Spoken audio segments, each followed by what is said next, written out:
Hi guys, चलो जय माता दी। आज हम फिर शुरू करते हैं अपनी Delhi to Nepal trip. Finally हमारा सामान पैक हो गया काफ़ी जहज के बाद, और सुबह के बजने वाले हैं जस्ट 8 बजने में 15 मिनट। और अब हम घर से निकलते हैं। सबसे पहले अपने बड़े बुजुर्गों का आशीर्वाद लेते हैं और अपने परमेश्वर से प्रार्थना करते हैं कि हमारी यात्रा एकदम सफल रहे, मंगल रहे।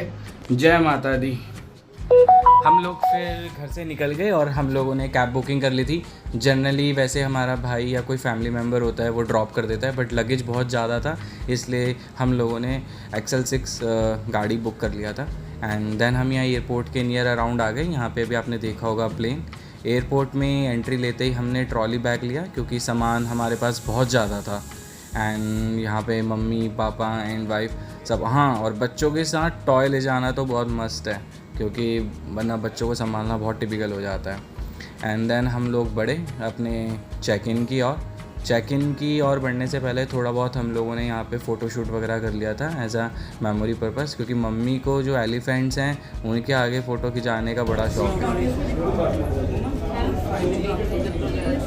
फाइनली आज हम लोग जद्दोजहद के बाद प्लेन में ऑन बोर्ड हो रहे हैं और पूरे 3 घंटे लग गए हमें। अब जैसा कि मैंने आपको बताया कि हमें 3 आवर्स लग गए हैं, तो मैं आपको कुछ बातें बता देता हूँ। जब भी आप इंटरनेशनल फ़्लाइट प्लान करें और आपके साथ इन्फेंट है तो उनका बर्थ सर्टिफिकेट कैरी करें, और बर्थ सर्टिफिकेट के साथ आधार कार्ड ज़रूर बना लें as an ID proof.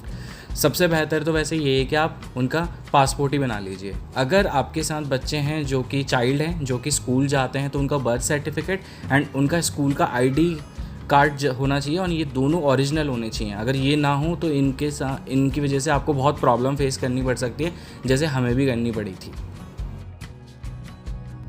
Immigration process complete होने के बाद हम लोग प्लेन पे ऑन बोर्ड हुए और हमारा प्लेन टेक ऑफ के लिए रेडी हुआ और हम चले नेपाल के लिए। यहाँ पर यीशु की मम्मा ने यीशु के कान ढक लिए थे। कॉटन भी रखी थी हमने, लेकिन वो कॉटन हटा रही थी हाथ से, और एयर प्रेशर बहुत होता है इसलिए कान ढक लेने चाहिए छोटे बच्चों के। कई बार तो बड़ों के साथ भी हो जाता है, इसलिए अपने कान में ना कॉटन रख ले अगर बड़ों को भी प्रॉब्लम होती है तो। और सुंदर सुंदर नज़ारे दिख रहे थे। पहले तो बहुत अच्छा लग रहा था, घर ऐसे लग रहे थे जैसे बहुत छोटे हैं।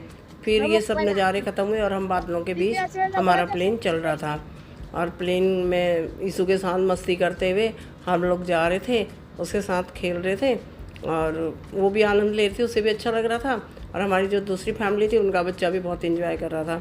हम सब एंजॉय करते हुए आगे को चल रहे थे।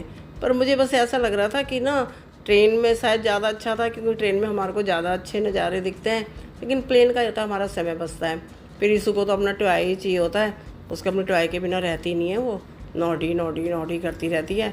फिर अच्छा है हम उसको ले गए थे, उसके साथ खेलती रही और हम भी उसके साथ खेलते हुए ना आपस में सेल्फी फ़ोटोज़ खींचते हुए। कैसा लग रहा है टर्बुलेंस में? कैसा लग रहा है?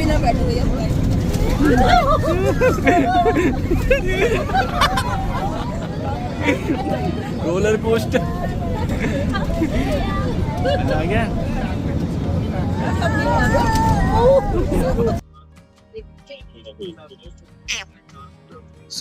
अब हमें काफ़ी टाइम हो गया चले हुए। हमारा जो फ्लाइट का टाइम था उसके हिसाब से अगर भी देखा जाए 13:37 हो गए, जबकि हमें 1:45 तक पहुंच जाना चाहिए था। और क्योंकि काठमांडू का जो वेदर है वो बहुत ज़्यादा ख़राब है, इस वजह से हमको भी फ़िलहाल फ्लाइट में ही उस टाइम तक और होल्ड करना पड़ेगा। स्टे ट्यून, लेट्स से क्या होता है। तब तक नॉडी के साथ बाय बाय। पायलट ने हमको इन्फॉर्म करा कि ATC ने उनको इंस्ट्रक्शन दे दिए हैं कि अब सेफ़ है हमारे लिए काठमांडू का वेदर, और हम लोग काठमांडू में लैंड कर सकते हैं। लगभग अप्रॉक्सीमेटली हाफ एन आवर तक हमारा प्लेन वहीं पे हवा में 50 किलोमीटर बिफोर काठमांडू हम लोग घूमते रहे, क्योंकि एयर टर्बुलेंस ज़्यादा था और आगे वेदर बहुत ख़राब था। धीरे धीरे वेदर तो सही हो गया था, पर एयर कंडीशन सही नहीं थी क्योंकि हवाएँ बहुत तेज़ थी और वो सेफ़ लैंडिंग के लिए एप्लीकेबल नहीं थी। अब हम प्लेन से काठमांडू नेपाल को फाइनली देख पा रहे थे, एंड सच में Kathmandu Nepal is a beautiful place. Meanwhile हमारा प्लेन धीरे धीरे एयरपोर्ट की तरफ बढ़ रहा था और हमको फील हो रहा था कि हमारा प्लेन धीरे धीरे नीचे आ रहा है, एंड साथ साथ हम अपने नज़ारों को एंजॉय कर रहे थे।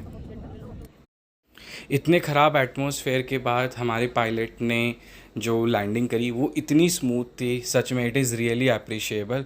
बहुत स्मूथ उन्होंने लैंडिंग करी और हमारा एक्सपीरियंस बहुत स्मूथ था। हमारे पैसेंजर्स ने क्लैपिंग करके पायलट्स को थैंक्स करा, और क्योंकि हमारी इशू की फ़र्स्ट फ़्लाइट थी तो एयर होस्टेस ने इशू को एक फ़र्स्ट फ़्लाइट का एक कार्ड दिया।